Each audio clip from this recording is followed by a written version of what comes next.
ஐயனார் துணையில் இப்படி ஒரு சம்பவம் நடக்குன்னு யாருமே எதிர்பார்க்கல.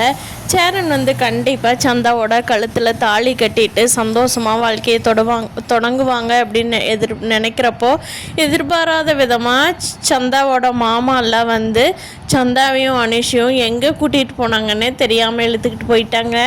பல்லவன் அண்ணன் என்னோடய ஃப்ரெண்ட்ஸ் எல்லாம் வச்சு எங்கேயாவது தேடி பார்க்கட்டுமா அப்படிங்கிறாங்க. அதுக்கு சேரன் இல்லைடா, கண்டிப்பாக அவங்க கிடைக்க மாட்டாங்க, அதுவும் இல்லாமல் துப்பாக்கியில் வச்சுருக்காங்கடா, அவங்க சொந்தக்காரர் வேறு, நம்மெல்லாம் என்ன இருந்தாலும் வேறவங்க தானே, சந்தா கழுத்தில் தாலி கட்டி இருந்தால் கூட நம்ம என்ன வேணாலும் உரிமையாக பண்ணலாம், போலீஸ் ஸ்டேஷனுக்கு போகலாம்.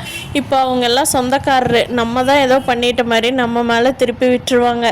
அந்த பொண்ணு சேஃபாக இருந்ததுன்னா போதும்டா, இன்னி நம்ம கல்யாணம் பண்ணணும் அப்படிங்கிறத விட அந்த பொண்ணு ரொம்ப பயந்து கிடந்துச்சு, சேஃபாக இருந்தால் சரி அப்படின்னு சொல்லி சேரன் சொல்கிறாரு. மனசு கேட்காம பாண்டி பல்லவன் பார்த்துட்டு வந்தாலுமே அவங்களுக்காக எல்லாம் எங்கே கூட்டிகிட்டு போனாங்க என்ன ஏதுன்னு எதுவுமே தெரியல.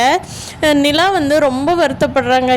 அண்ணனுக்கு இப்படி கல்யாணத்தை ரெடி பண்ணி நிறுத்திடுறோமே, இது நல்லாவா இருக்குது, அண்ணனோட மனசு எவ்வளோ சங்கடப்படும்.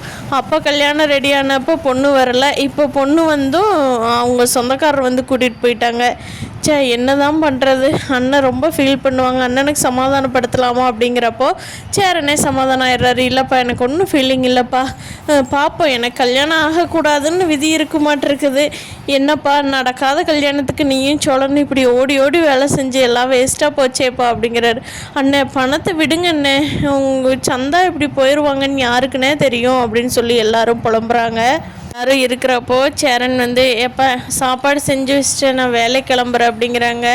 அதுக்கு சொல்ல அண்ணன் என்னென்ன பேசுகிறேன், எப்படின்னா போக முடியும், நீ ஒன்றும் வேண்டா கம்முன்னு இருன்னு, என்ன வேலை அப்படி, நீ மேஸ்திரி தானே எல்லாம் பார்த்துக்குவாங்க அப்படிங்கிறாரு சோழன். இல்லைடா சோழா, எனக்கு வீட்டில் இருந்தேன்னா எனக்கே ரொம்ப கஷ்டமாக இருக்குதுடா சோழா, நான் எங்கேயும் போக மாட்டேன், கட்டடத்துக்கு தான் போகிறேன், நீ எப்போ வேணும் பாரு, எனக்கு இங்கே இருக்கவே முடியலடா அப்படிங்கிறாங்க. அதுக்கு நிலா சொல்கிறாங்க, சரி அண்ணன் போகட்டு விடுங்க அப்படின்னு சொல்லி சேரனும் கிளம்பி போகிறாரு. சேரனை பார்க்குறப்போ நமக்கே கண்ணீர் வந்துடும் போல், சேரனை அவ்வளோ பாவமாக இருக்குது. கண்டிப்பாக அந்த கும்பல்கிட்ட இருந்து அனீஷும் சந்தாவும் தப்பிச்சு சேரன் தாலி கட்டிட்டாருன்னா நல்லாயிருக்குன்னு நினைக்கிறவங்க நம்ம வீடியோவை லைக் பண்ணிக்கோங்க. என்ன நினைக்கிறீங்க கீழே கமெண்ட் பண்ணுங்கள். தேங்க்யூ.